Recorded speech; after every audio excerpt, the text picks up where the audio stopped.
What's up, everyone? Happy Wednesday, and welcome to the last game of 2024 on PAX 8 Live. Really cool show today, just Matt and I. Although we were talking in the pre-show, and we realized we may be a smidge, just more a little bit drab compared to last December's show. So, I don't know. You've been warned. But we're going to do our end of year thing, or any predictions, a little bit of a recap. So let's jump right in and get Matt in here. What's happening? Dom, I don't know about drab, but I'll definitely say realistic for the change that we need to see happen in the world. I think, and what I think has kind of been building for a few years, and don't want to do too much foreshadowing, but I'm excited for 2025. I think we roll into the new year with optimism as a nation. I think in general we are looking towards business as positive outlooks for most people in general. I believe that we're at least having problems with cyber enough to drive us to the conversation and consciousness that we are having around cybersecurity and technology today. So I'm stoked about this last episode this year. I always love these where we get to just sit here and opine about what we've seen, what we're thinking about, what's on our minds. Yeah, glad to be here, man. How about you? Yeah, you got a point. I think it's realistic, right? And sometimes realistic is not rainbows and unicorns, as it were. But you're right. I think we're having more conversations than we've ever managed to have before. More conversations with a more diverse set of people uh, wanting to be in those conversations, and that is exciting. That is a trend I think we always Agreed. repeat and see. Yeah, Well, I would agree. That may not have made our top list, but that's a point that stands out, right? The diversity of this field in general is growing from just what has to happen and why I'm in cyber, right? Why I got punched in the face really hard. Like there's so many practitioners out there right now that have been punched in the face really hard. Like my eyes used to be straight, Dom, like I promise. But yeah, I think we're seeing a large diversity and an openness and a willingness for people to talk about some of the challenging things around cybersecurity, especially in the MSP and SMB serving land of where people do live for the most part below the cybersecurity poverty line in general. So, yeah. And before we kick it to Robin, I totally forgot to mention at the top of the show, if you're not watching us on youtube.com/PaxACloud, our producers can't see your comments and they can't put them on the screen. And we're particularly interested in your opinions about our opinions. Yeah. So please do that. But first, let's hear from Robin. Are you ready?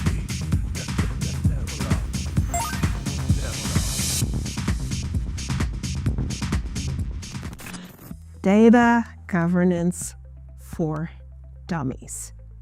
That's me. And I'm going to be real transparent and say that data governance as a whole area of specialization was not on my radar, especially from a compliance perspective, until we entered the age of AI. And because data is so critical to the whole AI subject, and it becomes like really top of mind, that got me doing a little bit of research, and I realized that this is something that I really needed to learn about. And I'm gonna suggest that it might be something that you might want to dive deeper into. Now, you don't have to become an expert on it, but every company deals with data. And to be honest, we need to start treating data very differently, and we need to start being very strategic in how we work with data, how we protect it, how we share it. There's so much at risk when we don't handle data properly. And a business loses a lot of opportunities when they can't harvest their data and do something with it. So this book, I bought a couple of books. I had some false starts. Sometimes it's very hard to find resources. And I bought a book and it sounded really good and it read like a college textbook. Well, that's not useful for a professional. I need boots on the ground. What do I need to consider as a professional? And I found that this book does an excellent job of kind of opening the whole subject of data governance. I mean, they cover making the data usable, making it relevant, data quality, and of course, compliance and security. They cover the whole life cycle. I love it. we really need to understand there's a whole life cycle, and I've talked about this before. Data comes in the door, it needs to be managed, it needs to be categorized, it needs to be classified, and then data should go out the door. We should not be keeping data forever unless there's a legal requirement or a legitimate business case for it. So even how we take data outside, how we discard it, how we offboard systems, everything now has to be managed. If we leave it to hope that we hit all the check marks, something's going to get left out and we're going to put ourselves at risk. And so I'm going to tell you, like, there's this whole section on focusing. This is chapter 6.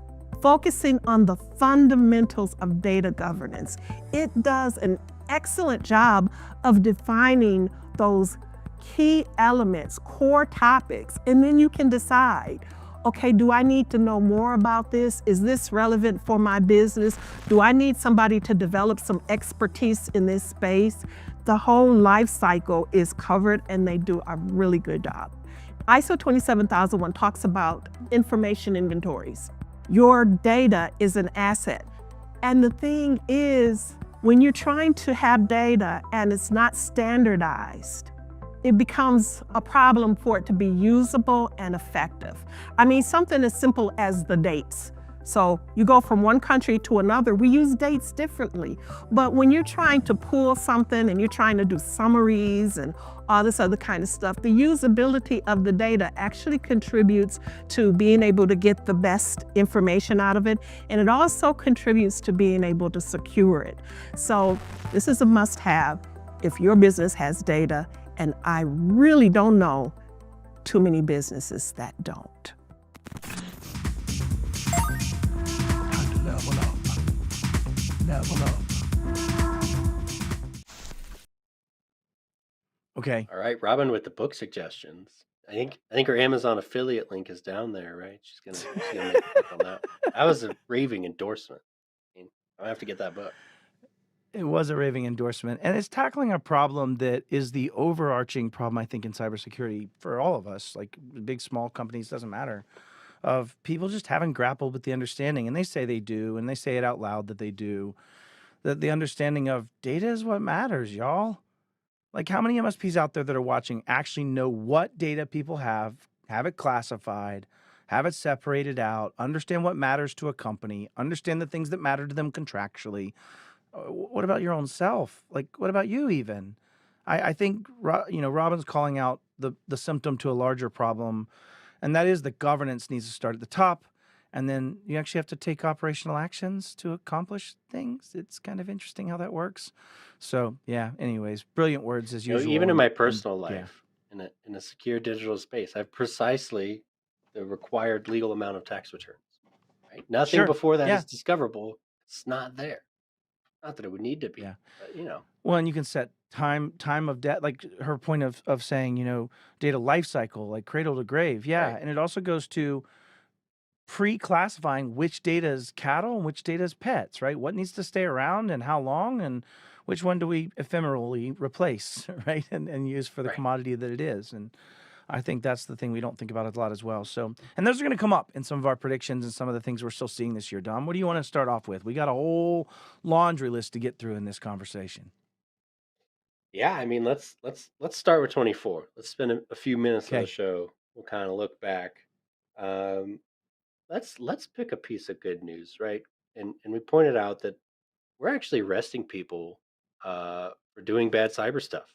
Like, Yeah. holy crap, what's that about? Yeah, you had Robert Chaffee go and actually present his victim impact statement and have an award of the ability to have an impact on how long this gentleman was put in a U.S. prison, right, as a victim, and share that and actually see an arrest happen stateside where we know what happens and what the impact is. You also had, Dom, I had this woman on my LinkedIn feed that she does threat actor research where she's trying to find information about threat actors and unmask those threat actors from a doc's perspective to be able to bring information to law enforcement and allow for arrest. Sure. And she made this post that was really bold, and it just calls on people to do bad things. She said she's already been swatted many times and she's not really worried about that. But she said, hey, listen, threat actors, here's the guy that just got arrested, and I had a hand in it. And I had a long hand in it. And understand that while you may dance around and excite yourself with fancy cars and love the fact that you just stole money from people, we are actually seeing the long arm of the law work. And it doesn't happen overnight. It takes years. And I think the point I want to make is we're starting to get to that point where there's enough prosecutorial capability. There's enough understanding at an operational and tactical level what needs to be gathered, what kind of case evidence needs to exist. We're seeing international cooperation. We're seeing dismantling of groups and causing chaos and disruption in their organization.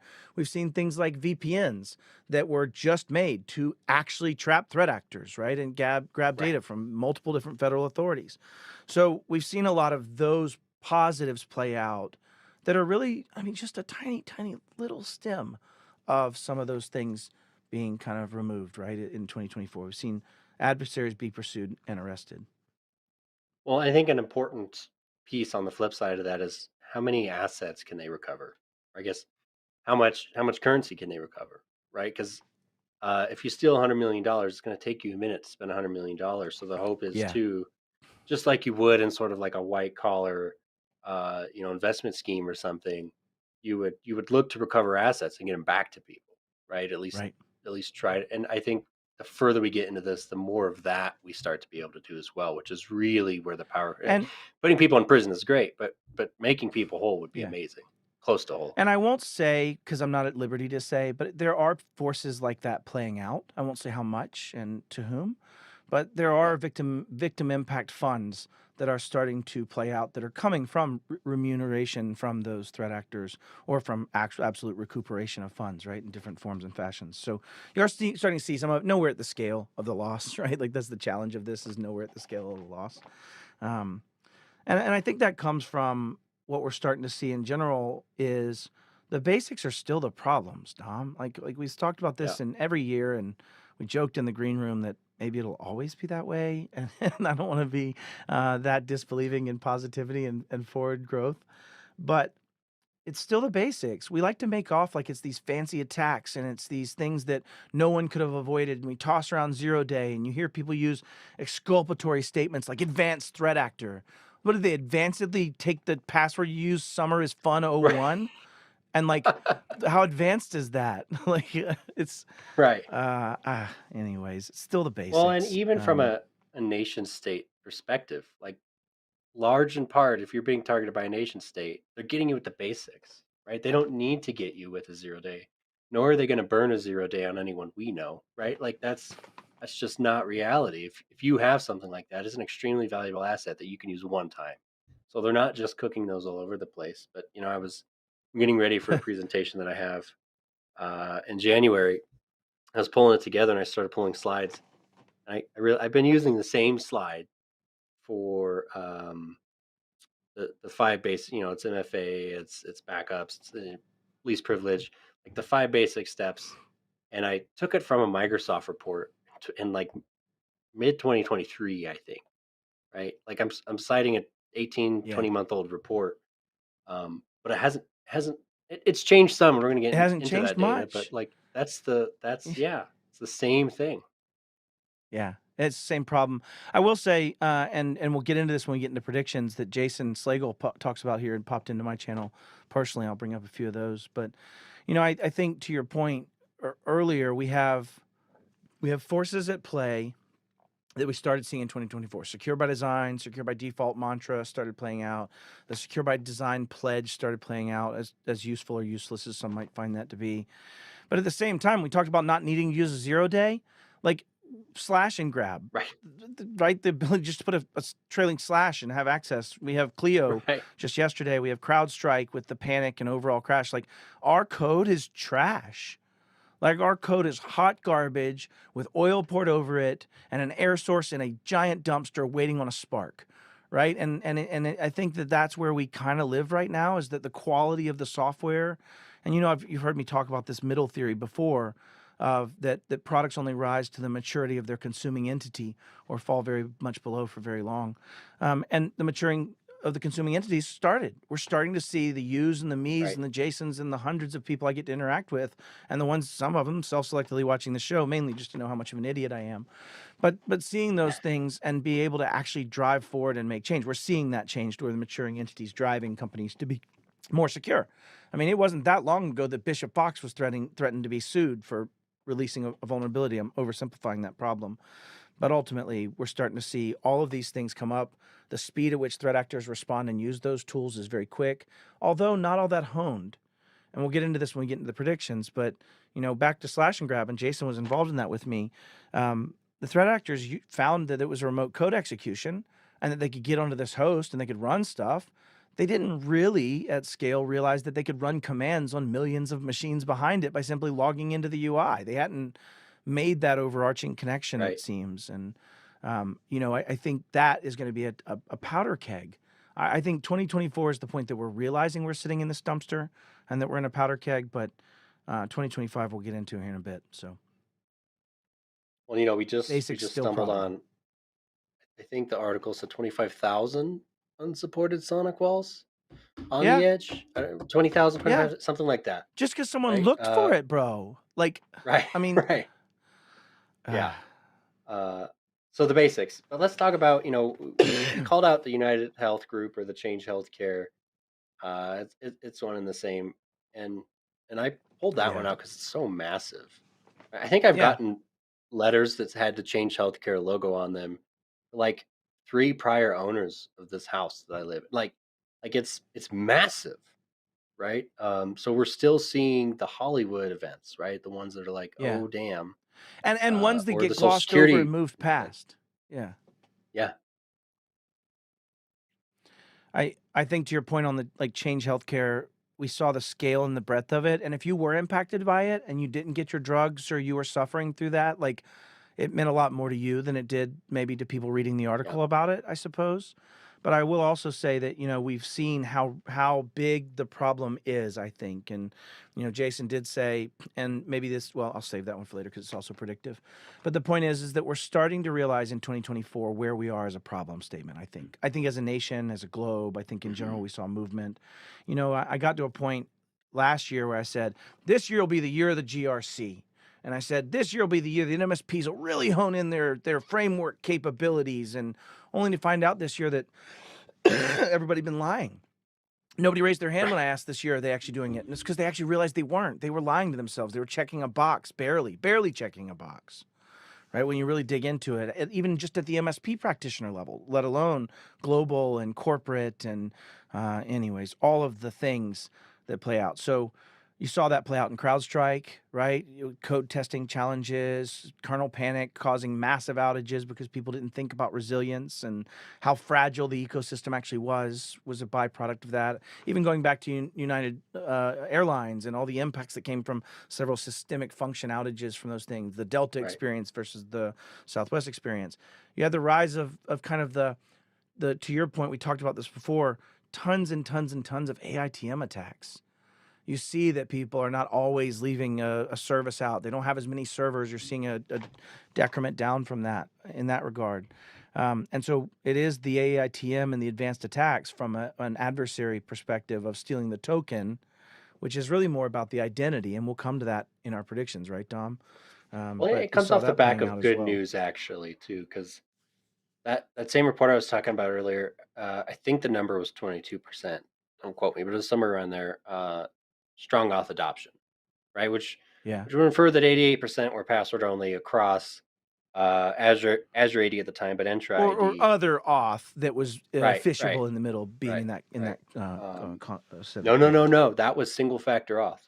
And so Oh my lord. 22% greater than single factor auth on Azure at the time. Now they're Oh, saying, and okay. this comes out of the Digital Defense Report, and I asked the team to link it below, but now they're saying, find it, 41% multi-factor authentication. So again, it's not great. It's not great. We It's only less have than to half, double but it's a twice more, jump, Dom, and we're there. right? Yeah, That's yeah, it. We yeah. just keep doing this doubling. We're But to your point, that now they're seeing about 39,000 daily AITM or other advanced phishing yeah. methods to get at those authenticator pushes and such. Yep. Yep. And I think we'll get into that in my predictions of how that's even going to shift as we go and what that turns Yeah. into this year. Have we covered everything in the 2024? I think you have one that Yeah, you I think wrote in here that so. I completely agree with, which is your passwords suck still, Oh yeah, right? yeah, Still is yeah. kind of the That's outcome the of this. People 600 still use million poor password passwords. attacks a day is the metric Yep. on just And it's Microsoft not just that your infrastructure. passwords suck. You reuse it, it gets compromised somewhere, Right. it's in plain text, they use it against you in a stuffing attack, right? Those type of things. And it's all about this shift to identity in that regard. And also social engineering has become more valuable. I think Yes. because of some of the things we're going to talk about in the setup for 2025, the social engineering aspect of this means that I have a more core identity that I've probably social engineered you out of, and more paths to use Like that Uber, identity space. right? That was an MFA fatigue, swiftly followed by a well done social engineering attack, right? Yep. So there's a lot of that going on. Yeah. I even saw the Google attack yesterday of someone got their, I think it was 500,000 in crypto stolen, by basically getting a Google form, to use the Google form to cause the email to come from Google saying that his account Ah, had been compromised, and then calling from a Google number and then using that. And so they manipulated the system with social engineering and used their own weapons against them, which again, we're going to get to in the 2025 predictions. And maybe we're there, Dom. Summing up I think we're 2024, there. we know where we are. Yeah, so let's talk about it. What do you want to dig into, man? I think you started touching on it. We think 2024 is going to be even more of an identity centric year. I think we've seen a lot of movement in that direction, but I think it's going to continue and snowball. What do you think? Yeah, I do. I think when you see what people are doing, and I've said this on stage enough years that enough years have passed that companies have started. But if I was to start a company today, it's going to be identity centric, whether that's Microsoft, Google, Okta, Ping, name one, Beyond Identity, Beyond, there's tons of them, right? And then I'm going to extend mostly into SaaS software, function services. I'm going to use infrastructure as code on varying types of infrastructure to deliver my services. If I was a code producing entity, like people are using SaaS and identity. Right. And even though I know that's a control, it's 5.6 and 6.7 as safeguards in CIS, the drive to that is also creating a single plane of that attack. At the same time, and when Slagle and I were doing the hacking, we found that I think 80% of MSPs were already mostly cloud and very identity centric, which meant we had to go attack identity. That was the plane. I couldn't necessarily find a 0 day in a cloud software as easily as I could try to just, usurp the user's capabilities to protect their own access controls. And be able to gain access as that user. And so I think we're going to see tons and tons more of identity understanding, both on the good and bad side. I think that we're going to see those. And this is what I get to in the way I wrote this, Dom, was I think we are. If I was really giving my Matt Lee's definition of the prediction of 2025, it is this: 2025 is the year of haves and have-nots. And you'll see thematically as we talk through some of these things that we're going to see people that take the ability to execute on things and find themselves in pretty good places, and people that do not and probably don't find themselves in very good places. And I know that's a little bit of a John Madden prediction, but I think we're going to see a lot more separation of that field of the haves and have-nots, both commercially and in survivability perspective. What are your thoughts on that? Yeah, I agree. Right. It's getting more and more accessible to just about anyone to do the right thing.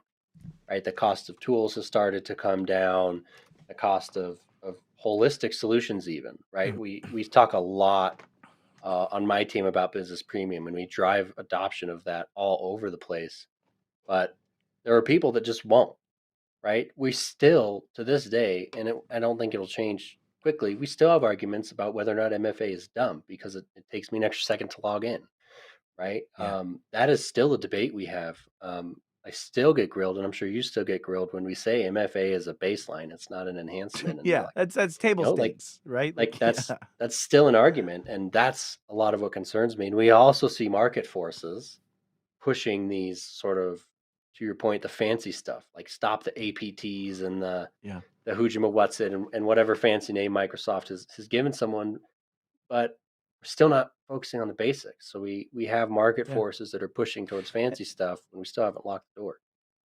I do think, however, there are certain elements that might play out this year, might not be this year, but overarchingly, I think they do. When I get in my car, I have my airbags on. When I get in my car, I have ABS functioning. When I get in my car, I have a roll cage, I have crumple zones, I have engines and how they're going to work and what Sure. fire suppress. Like I have all these things. They're on. They're just Right. on. And I think what we will see is a greater shift of the balance of where does that responsibility lie? Can a vendor sell me a car that has it off or doesn't even have the capability of locking the doors with the electric locks when I'm in that shady gas station? Maybe I got to reach over and hit all four of them. No, maybe all of them now have it. That's not the reason for it. But the point is, I think that you can't keep selling insecure stuff, and the vendors will somewhat systemically start to find more and more pressure to take away those things, especially at a hyperscaler capability, right? We've already seen that motion with Satya and some of the things they've done around business premium. We've seen it with what they've enhanced in security defaults. We've seen it across the board. You've seen Google go through the path of saying, nope, we're going to block you if you don't have 9.5 implemented, right, for DMARC and DKIM management. You're starting to Right. see more systemic functions fixed, which I do think from a greater good perspective probably has more impact on stemming the death that we're seeing just by taking away the option to not use strong MFA. Like, sorry, you can complain all you want. Go to Google. And Google does the same. And Amazon does the same. Like at some point, I think we had done that path. Maybe I'm wrong, but that's my belief. I do want to tackle Jason's comments real quick in my chat. He didn't make them on the CAX 8, so I'll just read them real quick. He said, I predict everything Come will on, be the Jason. same in tradition Jason fashion, which I don't disagree with. Blanky Brownfield enterprise products will have a breach a quarter. True story, if not more. Yeah. SMBs will still not care as much as they should. I agree with that statement as well. CISA will die. I am very concerned for what happens to CISA in the next 12 months, for sure. Me too. We will see. It'll all get bad enough that maybe by 2026, stuff starts to change. Yeah, I mean, if you read my actual write-out, and maybe we'll go to that next point, Jason, I think there's going to be a lot of death this year. I think that 2025, yeah, go Dom. I was having this challenge like professionally in my leadership role, and I was actually sitting with Rex running through it. He showed me this quality curve. It was fancy. He drew it, but it was like sometimes you have to let the quality dip a certain amount, right, so that everyone else can see the problem you see. Yep. And I think Jason is playing on that point of we're going to hit a point, and it might be a really ugly point. I hope it's not too ugly, but it might be a really ugly point where enough people decide we have to do something. Yeah. Right, where there's enough attention That's how it at happens. all layers of government and in industry to be like, oh, this is bad, right? And there's not a lot of, oh, this is bad right now. The entire downtown of Boston had to be coated in 3.5 foot of people drowning in molasses before they started making building codes before you could put up a tank of molasses. Like you had to have houses fall in before you had studs 16 inches on center. We genuinely, I think, are there. And I may be coming from a place that's a little bit more privileged in that knowledge. I happen to work with MSPs going through their worst moments. And we got a spot of news from an MSP about having to close their MSP after an event that we talked to them about, 8 months ago? Again, back to the woman that spoke towards the arrest and the death coming from law enforcement for threat actors. It took a long time. Same thing to some of these things take to play out. Mine was 18 months, right, that we worked through most of this stuff. I mean, granted, most of it was done in the first 7 or 8, but the point is that we're not seeing the end of it yet. And I think what'll happen is, I think we're seeing things coming from threat actors actually realizing how much valuable they are. How much worse would that have been in Slash and Grab if threat actors had instantly known what they had in their hands? If they just then used Screen Connect to deploy payloads to the back end of every single asset that was connected, how much worse would that have been? How much more money would we have been talking about? How many SMBs would have said, I'm not going to an MSP unless they can answer these questions? I come also from a place of passion where my clients had literally yelled at me saying, Matt, we've already been ransomed 3 times. I hate you. I wish I'd never met you. They fired us, right? And the same thing that this person with this MSP also just went through of having every client leave and have $2 million turn into zero that they spent less than 2 years ago to buy this company. And so I think we're in this place where MSPs that lean in and start following frameworks, start trying to see if they are meeting capabilities of delivering things and meeting the reasonable person test and growing in their capabilities, I think they'll do okay. I think they'll have the capabilities necessary to survive. But at the same time, I think you'll have MSPs losing to threat actors. I think you'll have MSPs leaving the market because of the challenge. I think you'll have MSPs being fired by clients by not being able to give answers to the questions of the challenge to both their end customers, their clients, their insurers, their bankers. I think those challenges will force a bit of a consolidation in the market, right? And I do think that that's going to start playing out this year. I think we're going to see it more than we have ever before. Dom, what are your thoughts just on that aspect of the consolidating market and the retraction of some of these MSPs that just won't do the work to protect their own house, let alone what they do for their clients? We'll get into that in a minute. Yeah, I mean, part of the conversation is the amount of M&A, right? And we're not the show for market predictions, but Yeah, I feel pretty confident that that number is going to go up. There's going to be more and more M&A, I so do there will too. be consolidation in general, and hopefully that pans out to be a good thing. And some of our friends, they're doing a whole lot of work in this space, which is fantastic. But to your point, like, yes, we need attrition at this point. There are too many cooks in this kitchen, and that's just how things work, right? Like, there's only so many people that are going to Yeah. rise to the next challenge. So Yep. there will be attrition, and there'll almost weirdly be growth through that attrition, right? Because Yeah. to your point, like, the more Some will mature rise. ones are going to be here, right? Right. Yep. The more mature will get more mature, I think. I think the Yeah. ones that are in the middle will rise to the place that they can get to over time. And I think the ones that Right. are the bottom, probably the bottom third, has a very high attrition rate and doesn't have that path to grow through from that bottom third. I really do. I mean, it's very hard to talk to somebody who has an OML of 0 and expect them to be able to repeat every month the same process to check to see if a firewall was done the right way. Like, it's just not going to Right. happen. And this gets to Right. this other point. I think there's this growing realization. People, well, I'm not into compliance. No, but you are selling services to people that need to be compliant to various contractual, regulatory, or other functions. And if you've sold it to them and a year later they come back and go, Matt, can you show me that that machine was encrypted back then? If the answer is no, they may still fail their own compliance. And I sold Right. them the service. And I think that's another part of this kind of death, but also opportunity of there's opportunity there to sell compliance services, to check the things and make sure you're actually doing the things that should be done. Doesn't mean you have to sell compliance. I just predict that you will be held to carpet when you are not meeting the things you say you are going to do. And I think the gap of shared responsibility matrices will make that very black and white when it comes to being adjudged from judiciary, from a court process, from a civil process, or Right. regulatory or contractual being civil. Um, I think this year is going Well, to you be a lot can't. of those forces. Continue, sorry. Well, yeah, and you can't, like, quote, be the nerd and not be the business person anymore, right? And I think that's been Sure. true for a while. I just don't think it's caught up to everyone. But you can't you can't just be the person that's going to push the buttons or write the PowerShell or solve the my printer won't print. Like, that is all commodity stuff, right? I think, this is a joke, but I think in 10 years there's going to be a commodity trade on help desk futures, right? Like, you'll be able to. It's all going to be very predictable. True story. What's Yeah. valuable is that business service and knowing that, hey, I do back up your data, or I do implement this archiving tool. I sold it to you. I configured it. You pay me to manage it. Whether or not the contract says I help you with your compliance, I'm helping you with your compliance because chances are you bought that to meet some sort of control, right? So I don't see where you're not going to be culpable. And that's where I wrote a prediction. Like, we're going to see landmark case law, right? And I Yep. do think it's going to happen next year because there are open cases in If court it right hasn't now. already happened, right? How many civil Right. cases were Maybe. filed Yeah. after Rackspace that haven't played out? How many things were Right. played after Right. Change Healthcare that haven't played out? I think at that macro level, it's probably already in some attorney's hands and in some court's adjudication workload. Right. Right. And that's going to be a game, like, when either lawyer, yours or theirs, has the ability to say, no, this happened in this case. Here's the precedent for what we're doing here. That's a different story, right? We've spent a Yeah. long time in cyber in this sort of, we had, what is it, USC 1030, which is the super, like, weird cyber law that no one really understands. But we're starting to develop this sort of civil case law around liability and criminal liability in some cases. That's really going to show its head. Yep. Yeah, and to your point, like Civil Cyber Fraud Initiative is now in year Right. 4.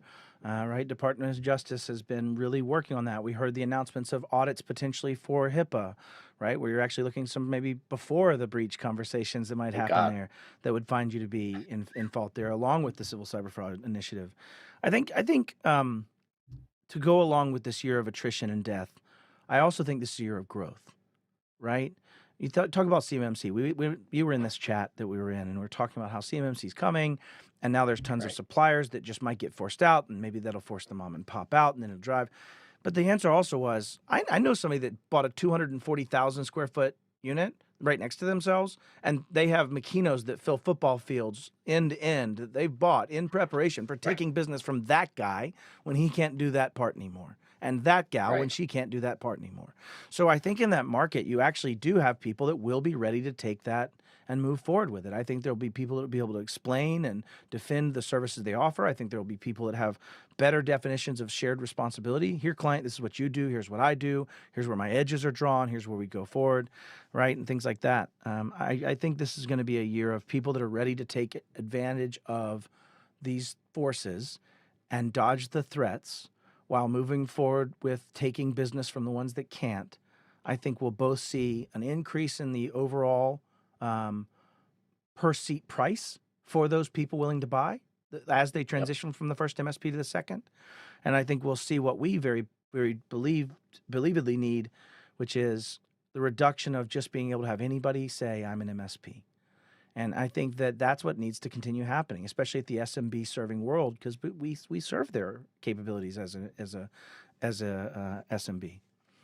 Well, and that's what a lot And of people get folks miss. And it took me a while in my career to realize, probably longer than I'd like to admit, but like you have to have the realization that if you're taking on a client, you are responsible for their livelihood. In most modern businesses, if their entire IT infrastructure dies, they stop being able to produce cash flow, right? Which has, in case you didn't know, a myriad of problems for any sort of business, right? Like cash does coming in the doors is does relatively important for things like payroll. So you're holding that in your hands. That's what you're really protecting. We talk about data and we talk about assets. I mean, but really, if all of that falls apart, oftentimes the business falls apart right alongside it. Yep. I also think that we're getting to a level of density, one other prediction, that literally if I started an MSP today, if I started any company today, I would be very cloud and identity centric, as I had already said before, at least for the most part in most verticals. That said, if I started a new MSP in today's world, because of that, I can approach things in a way more scalable way. And I think that goes into that have and have nots. I mean, go look at what I could do with, various tools that are out there to look at how my cloud posture is for my Office 365 settings, and what I could do with that at scale by comparison to managing all the various different forms and functions.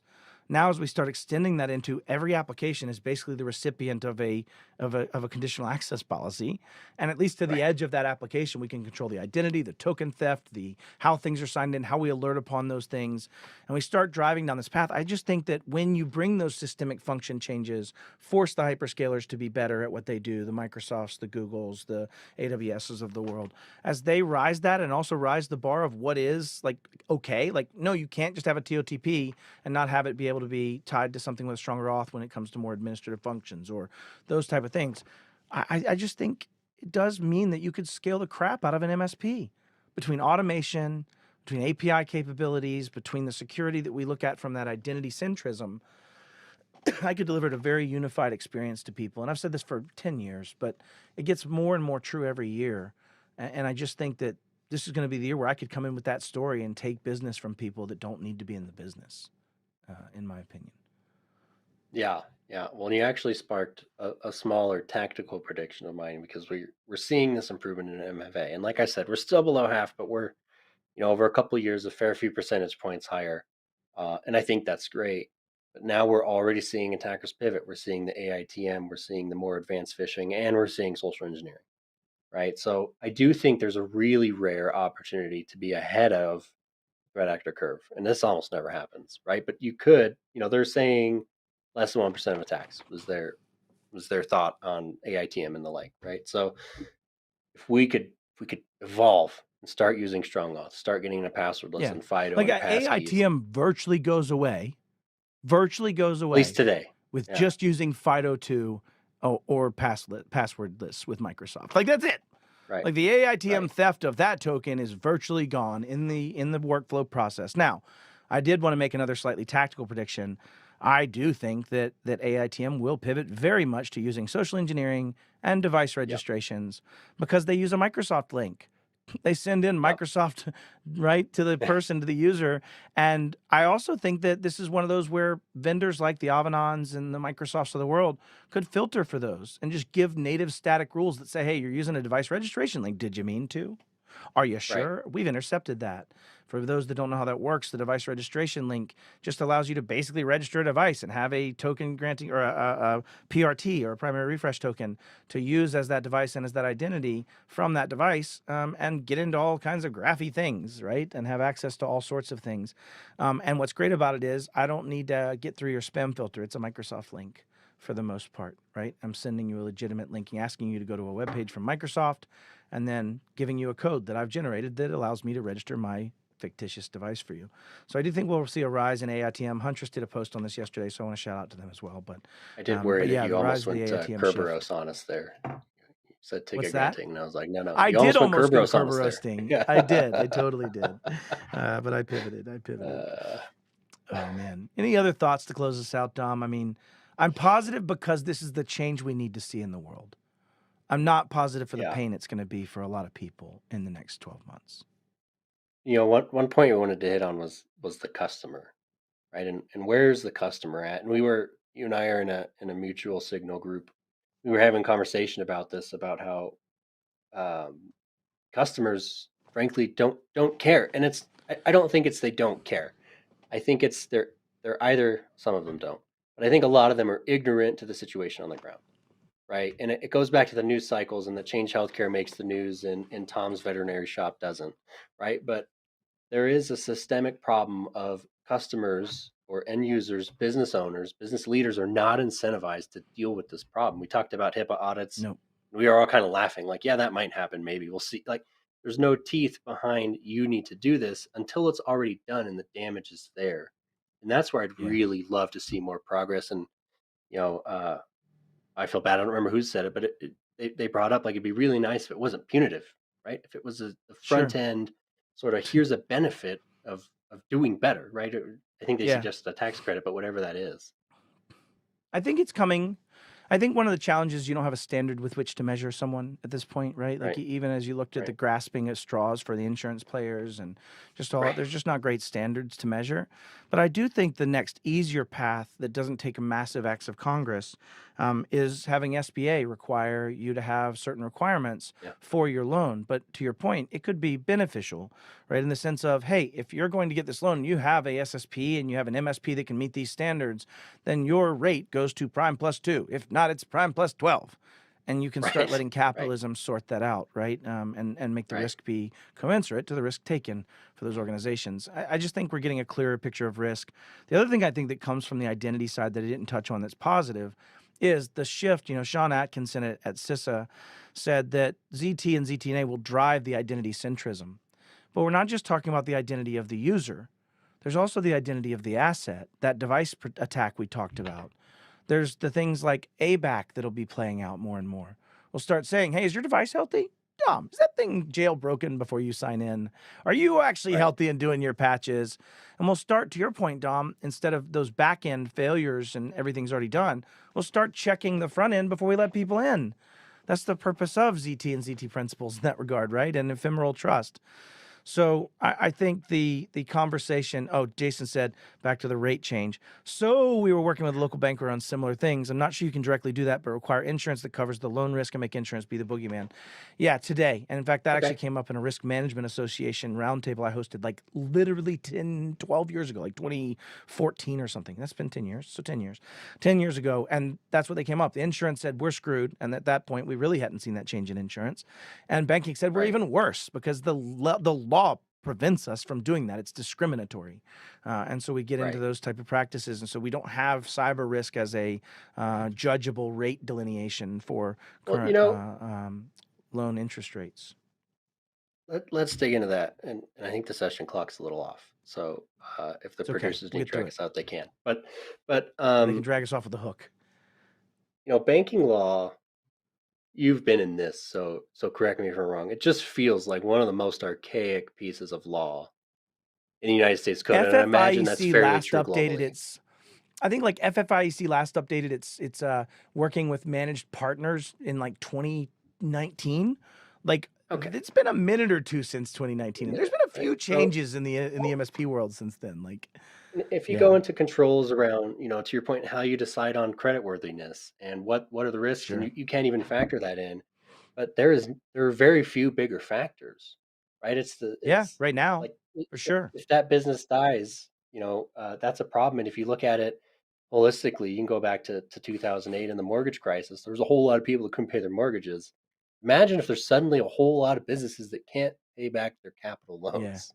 Like then Yeah. what's And happening? why did we have the CMO collapse and the response we did and the changes to the mortgage industry afterwards and the requirements for separations of duties and the requirements to be Because it hurt. registered and not be able to do your own appraiser or pick your appraiser and like all those things were a corrective action to the large death that came Right. from the practices that had been going. So I'm just saying we're at that stage. And if you're listening to this, don't take it as Matt saying everything's doom and gloom.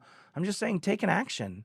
Like, don't Right. stand up next time and raise your hand and say, I'm not using a framework for my own self. Like, that's inexcusable for the level of fiduciary responsibility you have for your clients, period. There's no amount of MSP that Right. can't. Like, if you're not doing something to protect yourself in a way that's scalable and having someone else validate what you're doing, you're probably going to be more and more inexcusable as the next couple of years plays out. But it is an opportunity to get ahead of it before that happens. And there's an opportunity to make profit, to take clients, to charge more, to do all the things if you can get ahead of it, in my opinion. There is, and that window is short. I don't think it's a very long window. I think the pieces are falling into place uh, to establish culpability, and then to your point, I think the boom, the real boom, the big boom is coming. Right, the crisis. Yep. Um, Probably so, this year. but let's before we go to play of the day, let's circle this back. This really wasn't meant to be like all doom and gloom. There's to your point. There's a lot of opportunity here. There's a lot of Sure. opportunity here, but you got to take said opportunity and you have to take this seriously, right? And you really have to understand what you're caring for when you sign up to care for it would be my point. And I think if you do that and you take the time to understand what actions you need to take and take them, you're going to be ahead of a lot of others. Um, I'll let you cover yours in the Yeah, play of the I'll day. I'll So take my poke at play of the day, actually, and we'll sum all it right, up with that, Tom. Okay, I have 60 seconds. We said in the beginning, 2024, it's always the basics. We talked about next year in 2025 being, hey, maybe get good at the basics. Like, let's genuinely talk about this as the basics. Well, what are the basics? If I go to play football, the basics are not tackling. The basics are not blocking. The basics are me being able to run my fat butt across the field and get up and down the dang stadium and not throw up. It starts with two-a-days. It starts with weightlifting. I need to be able to lift this much. I need to have legs that can press this much. I need to have the ability to be in shape and make it through a game on both sides, perhaps, in the case in my small school, right? And after that, I then learned how to jump over somebody and roll and to fall on my hip and then know how to jump over somebody the other way and roll and then how to react quickly to a football to do so. And then I learned finally how to get a good form and how to get my hips low and how to wrap up and how to tackle someone and how to make an angle on that. And then I learned more and more advanced things. If it's always the basics, we want to go to the advanced because it makes it seem easy, but we have not done the basics. Let's get to the basics this year, y'all. Game over. man, I couldn't have said it any better. Do the basics. That's your first task. Do the basics. Uh, and that's our show for the year, as it turns out. I almost said for the week, but that is our show for the year. We are all about to go on a holiday break. I hope you enjoy your holiday with whoever you enjoy your holidays with. And we will be back in 2025. We're going to take some time off in January. I think got to sweep some floors in the studio, move some stuff around, square away some platforms. So we're going to be off for January. We will be back early February with our first show of 2025. But as you know, Matt and I will be all over LinkedIn and all over the other places in between. So never hesitate to reach out. And if you're interested in being a guest next year, we keep saying we're going to do better at like planning the guests, and then we don't. So if you reach out to us and you have a cool, nerdy cybersecurity topic, you know, bring it in because I'm sure the production team would love to have the schedule out to like June at some point, and we'll just already have this planned. So if you're interested, reach out to Matt or I. We'll get you on the list, and we'll talk to you later.